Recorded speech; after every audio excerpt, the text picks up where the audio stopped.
Well, Australians for Syria is one of the groups calling for political reform in Syria. The group has raised concerns that the violence in Syria is becoming increasingly sectarian. Joining me now in the studio is spokesman for the group, Robert Bekazi.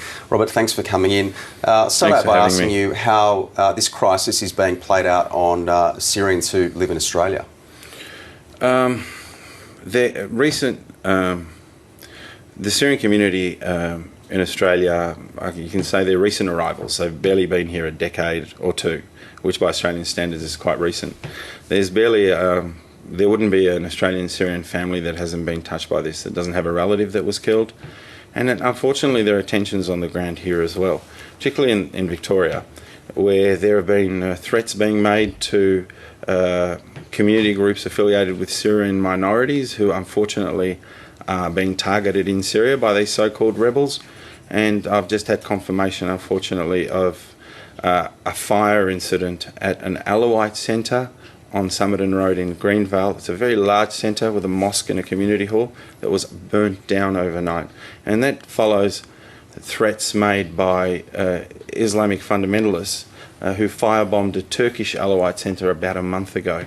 So I'm worried that there'll be a spillover in sectarian type tensions, and this is the tactic that is being used in Syria, and unfortunately it's even made its way to Australia now, and that is divide the Syrian people by bringing about an element of sectarianism, and hopefully those behind it think that it'll lead to the downfall of the regime at a quicker pace. This latest accident or incident that you talk of in Victoria, were there any injuries as a result of that? Look, I'm not aware of anything like that, but I do know that the centre was burnt down. I only just found this out about 10 minutes ago before coming on here. Well, thanks for sharing. Now, you represent a group called Australians for Syria. How do you think this crisis is being portrayed to the rest of the world? Look, I think 14 months, 15 months into this crisis, we need to explore it a little bit more. We need to look at the complexities of the Syrian situation, the simple, almost Walt Disney-inspired narrative of this bad, evil dictator versus good, decent, pro-democracy demonstrators.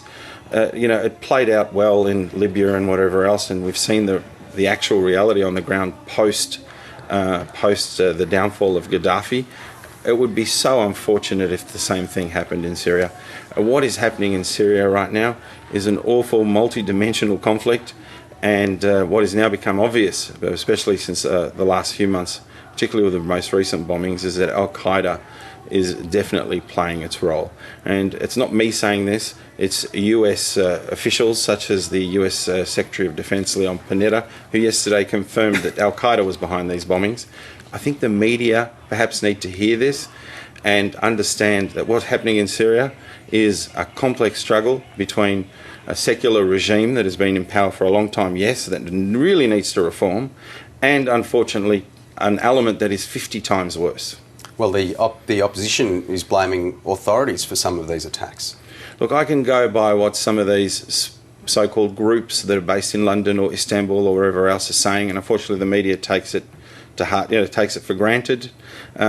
Or I can listen to Leon Panetta, the US Secretary of Defense. I'll go with the US security assessment that it is Al-Qaeda that's behind these. I think it's almost absurd to think that the Syrian regime would target itself, that a small bomb would go off, that would attract tens of security officials, and then a larger bomb would go off and kill those security officials.